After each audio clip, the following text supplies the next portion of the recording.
بسم اللہ الرحمن الرحیم۔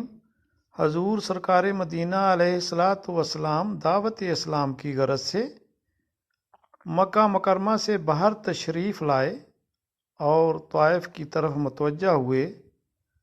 سب سے پہلے قبیلہ بنی بکر بن وائل حریف تشریف لے گئے اور وہاں پہنچ کر ان کو اسلام کی دعوت دی، لیکن انہوں نے قبول نہ کیا اور حضور سرکار دو عالم صلی اللہ علیہ وآلہ وسلم کو اپنے قبیلہ میں رہنے کے لیے جگہ نہ دی۔ چنانچہ آپ صلی اللہ علیہ وآلہ وسلم وہاں سے بنی قحطان کے قبائل میں سے ایک قبیلہ کے پاس تشریف لے گئے۔ آپ علیہ الصلاۃ والسلام کے وفادار خادم حضرت زید بن حارث رضی اللہ تعالی عنہ آپ صلی اللہ علیہ وآلہ وسلم کے ہمراہ تھے۔ جب بنی قحطان کے ایک قبیلہ میں پہنچے تو پہلے پہل انہوں نے مہمان نوازی کی، مگر پھر اس پر پشیمان ہوئے۔ وہاں سے آپ صلی اللہ علیہ وآلہ وسلم نے قبیلہ ثقیف کی طرف رخ کیا، جو طائف کا ایک قبیلہ تھا۔ اس کو اسلام کی دعوت دی۔ قبیلہ کے اکابر و اشراف میں سے ہر ایک کے پاس گئے اور اسے دعوت اسلام دی، مگر کسی نے بھی قبول نہ کی اور اپنی قوم کے بچوں اور غلاموں کو حضور نبی کریم علیہ الصلاۃ والسلام کے پیچھے لگا دیا کہ آپ صلی اللہ علیہ وآلہ وسلم کو تکلیف پہنچائیں۔ وہ شور کرتے اور گالیاں دیتے، آپ صلی اللہ علیہ وآلہ وسلم کے پیچھے پیچھے چلتے۔ بدماشوں اور اوباش لڑکوں کا ایک ہجوم تھا جو گالیوں کے ساتھ ساتھ پتھر مارتے ہوئے آپ صلی اللہ علیہ وآلہ وسلم کا مذاق اڑاتے تھے۔ پتھروں کی ضربات کے باعث حضور نبی کریم علیہ الصلاۃ والسلام کے پائے اطہر لہو لہان ہو گئے۔ ایک روایت میں آتا ہے کہ جب وہ بدبخت پتھروں کو ہائے اقدس میں مارتے تو حضور علیہ الصلاۃ والسلام زمین پر آ رہتے اور بیٹھ کر دستے مبارک سے اپنے پائے اطہر کو تھام لیتے، پھر کھڑے ہو جاتے اور جب چلتے تو وہ اوباش پھر پتھر مارتے اور ہنستے۔ حضرت زید بن حارث رضی اللہ تعالی عنہ آپ صلی اللہ علیہ وآلہ وسلم کو ان پتھروں سے بچانے کی کوشش کرتے اور خود کو حضور علیہ الصلاۃ والسلام کی ڈھال بنائے ہوئے تھے، مگر پتھروں کی یہ بارش رکتی ہی نہ تھی۔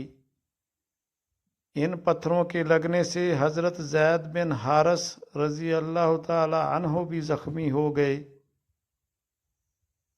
ایک روایت میں آتا ہے کہ طائف میں قبیلہ بنی ثقیف کے رؤساء میں سے 3 بھائی تھے، مسعود بن عمر بن عمیر،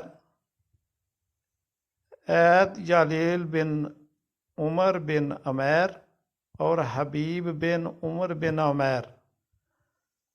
حضور سرکار مدینہ علیہ الصلاۃ والسلام نے ان سے ملاقات کی اور ان کو دعوت اسلام دی، لیکن انہوں نے آپ صلی اللہ علیہ وآلہ وسلم کا بہت مذاق اڑایا۔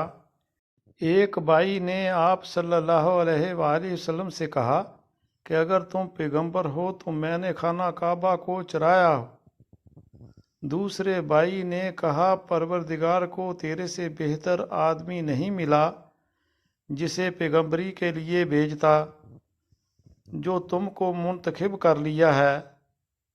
تیسرا بھائی کہنے لگا میں آپ سے بات نہیں کرتا، کیونکہ آپ اللہ کے رسول صلی اللہ علیہ وآلہ وسلم ہیں، تو آپ کی شان و مرتبہ اس سے کہیں زیادہ بلند ہے کہ میں آپ سے بات کروں، اور اگر آپ اللہ تعالیٰ کے رسول صلی اللہ علیہ وآلہ وسلم نہیں ہیں تو تم سے کس لیے بات کی جائے؟ آپ صلی اللہ علیہ وآلہ وسلم وہاں سے انتہائی پریشان اور رنجیدہ خاطر ہو کر نکلے۔ ان لوگوں نے بچوں اور غلاموں کو آپ صلی اللہ علیہ وآلہ وسلم کے پیچھے لگا دیا، جو آپ صلی اللہ علیہ وآلہ وسلم کو گالیاں دیتے اور آپ صلی اللہ علیہ وآلہ وسلم کے پیچھے پتھر پھینکتے تھے اور کہتے تھے، اے جادوگر، اے ممنون، تو ہمارے سیدھے سادے لوگوں کو گمراہ کرتا ہے۔ آپ نے فرمایا، میں نے اپنا سر اٹھا کے دیکھا تو بادل کا ایک ٹکڑا مجھ پر سایہ کیے ہوئے ہے، پھر میں نے غور سے دیکھا تو اس میں حضرت جبرائیل علیہ السلام ہیں۔ انہوں نے مجھے مخاطب کر کے کہا، اللہ تعالیٰ نے آپ کی قوم کی حرکتیں اور باتیں ملاحظہ فرمائی ہیں۔ اللہ تعالیٰ نے پہاڑوں کے فرشتوں کو آپ صلی اللہ علیہ وآلہ وسلم کی خدمت میں بھیجا ہے اور اسے آپ کا تابع فرما کر دیا ہے کہ جو چاہیں آپ اسے حکم فرمائیں۔ اس کے بعد پہاڑوں کے فرشتے نے مجھے مخاطب کیا اور عرض کیا کہ اللہ تعالیٰ نے آپ کی قوم کی باتیں سنی ہیں۔ میں پہاڑوں کا فرشتہ ہوں، دنیا جہاں کے پہاڑ میرے قبضہ اختیار میں ہیں، اور مجھے آپ صلی اللہ علیہ وآلہ وسلم کی خدمت میں اللہ تعالیٰ نے اس لیے بھیجا ہے کہ آپ جو چاہیں مجھے حکم فرمائیں۔ آپ اگر حکم فرمائیں تو میں ان پر پہاڑوں کو اٹھا کر انہیں کچل کر ہلاک کر دوں۔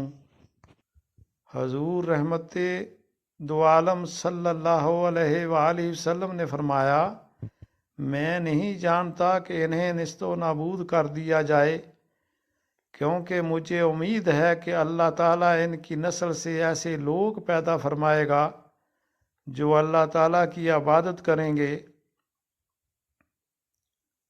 اور کسی کو اس کا شریک نہ بنائیں گے۔ روایت میں آتا ہے کہ طائف میں اب ٹھہرنا اور رکنا حضور نبی کریم علیہ الصلاۃ والسلام کے لیے سخت دشوار ہو گیا تھا، چنانچہ وہاں سے چلے۔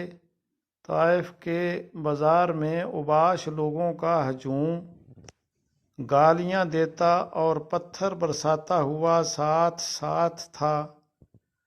آپ صلی اللہ علیہ وآلہ وسلم طائف سے باہر نکل آئے، مگر بدماشوں کا ہجوم آپ صلی اللہ علیہ وآلہ وسلم کا پیچھا نہ چھوڑتا تھا۔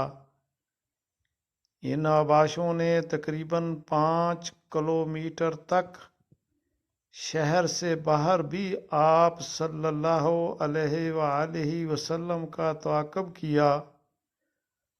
حضور علیہ الصلاۃ والسلام کی مبارک پنڈلیوں سے خون بہہ کر نالین پاک میں بھر گیا، اسی طرح تمام جسم پر زخم تھے۔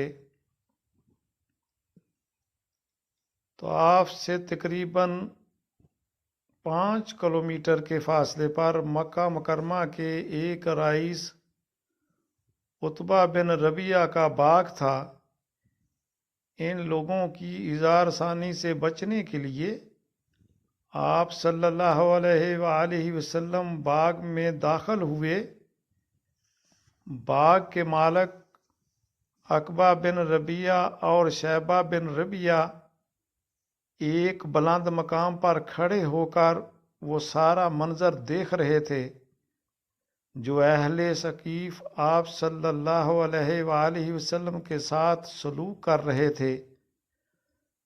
حضور نبی کریم علیہ الصلاۃ والسلام انگور کے درخت کے سایہ میں بیٹھ کے پیشانی مبارک پر پریشانی کے آثار نمایاں نظر آ رہے تھے اور مبارک آنکھوں میں آنسو تھے۔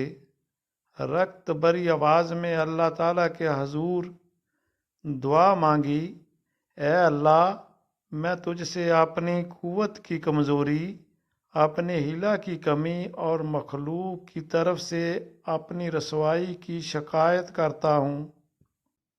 تو ہی رحیم الراحمین ہے اور تو ہی کمزوروں اور ناتواؤں کا پروردگار ہے۔ تو نے مجھے ایسے دور دراز کے دشمنوں کے سپرد کر دیا ہے جو میری صورت دیکھتے ہی غضب میں آ جاتے ہیں۔ ایسوں کے لیے تو نے ہی مجھے مالک بنایا۔ اگر یہ تیرا غضب میرے لیے نہیں ہے تو مجھے کوئی فکر و اندیشہ نہیں، کیونکہ تیری پناہ بہت وسیع ہے۔ میں تیرے اس وجہ کریم کے نور کی پناہ چاہتا ہوں جو تاریکیوں کو چھانٹتا ہے اور دنیا و آخرت کے کاموں کو ٹھیک فرماتا ہے، اس بات سے کہ تیرا غضب مجھ پر ہوا اور تجھے حق ہے کہ اپنی رضا و خوشنودی کے لیے سختی و عطاب فرمائے۔ تیرے سوا کسی کی قوت و طاقت میں نہیں ہے۔ اے اللہ، بے کسوں اور ضعیفوں کا تو ہی محافظ و نگہبان ہے اور میں تجھ سے ہی مدد کا خواستگار ہوں۔ اے اللہ، جنہوں نے میری یہ حالت کی ہے تو ان کو معاف فرمانا اور درگزر کرنا، اس لیے کہ وہ نہیں جانتے۔ جزاک اللہ جی۔